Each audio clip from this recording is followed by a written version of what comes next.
এটা তো উত্তরপ্রদেশ বিহার নয় যে 7 দিন ধরে অ্যারেস্ট হয়নি।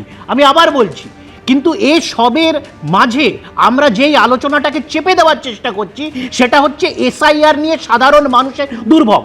কত রোহিঙ্গা পাওয়া গেছে, কত অনুপ্রবেশকারী বাংলাদেশি পাওয়া গেছে, সেই তথ্য তো দেখলাম না। কিন্তু রামকৃষ্ণ মিশনের সাধু সন্ন্যাসীদেরকে এসআইআরে ডাকা হয়েছে, অরিন্দম বাবুকে ডাকা হয়েছে, ভারত সেবাশ্রম সঙ্গীত সন্ন্যাসীদের ডাকা হয়েছে, বিভিন্ন মঠ মন্দিরদের হিন্দু সন্ন্যাসীদের ডাকা হয়েছে, এবং বেছে বেছে মুসলমান এলাকা যেখানে স্যাটিসফ্যাক্টরি রেজাল্ট এসছে সেখানে 0.4%ও মানুষের নাম কাটা যায়নি।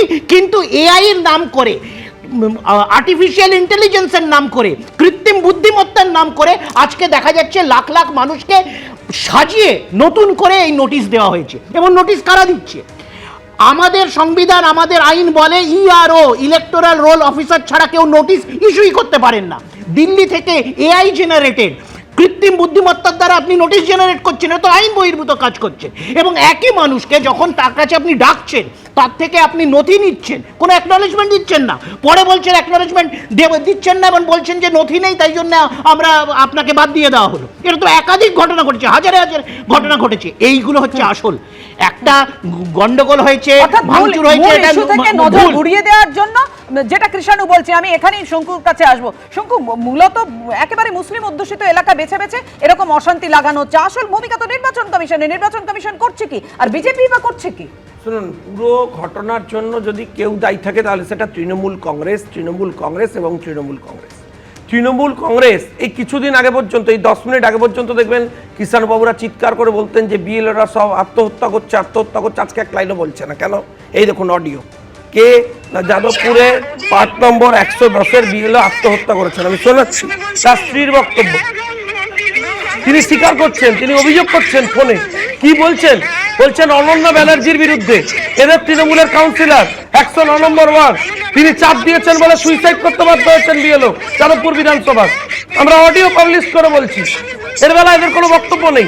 সারা বাংলা জুড়ে একটা চাপের পরিবেশ তৈরি করেছে। অনন্যা ব্যানার্জিকে তো গ্রেপ্তার করা উচিত। এরাই তো তৈরি করেছেন বিএলওদের আজকের এই পরিস্থিতির জন্য। পুরো নির্বাচনী প্রক্রিয়াটা বন্ধ করে দাও। এইটা কেন হচ্ছে আপনি শুনুন।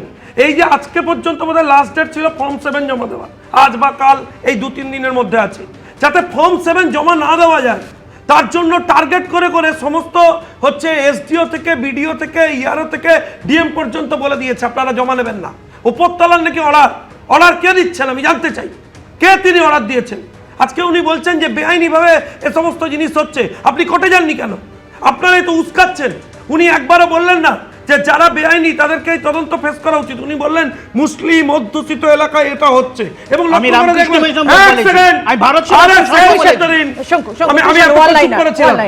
এতক্ষণ চুপ করেছিলাম, আমি শেষ করে নি, কৃষ্ণদা বলবেন।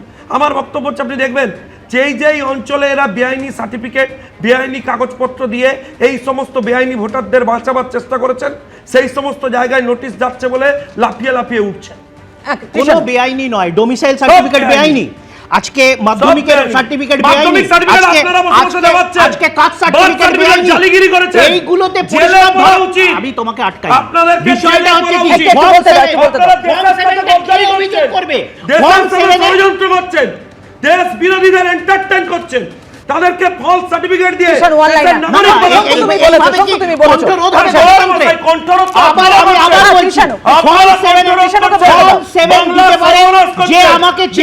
অনুপ্রবেশকে এন্টারটেইন করছেন। কিন্তু আমি বলতে দেবো, আমি পরিষ্কার বলতে দেবো, আমি বলতে দেবো না। আপনারা স্টুডিওতেই বুঝতে পারছেন কতটা তীব্র আজ এই তৃণমূল বিজেপি চাপানোতরের মধ্যে। আসলে তো সাধারণ মানুষের হেনস্থা হচ্ছে, সেটা কি খতিয়ে দেখছে নির্বাচন কমিশন? এবিপি আনন্দ, এগিয়ে থাকে, এগিয়ে রাখে।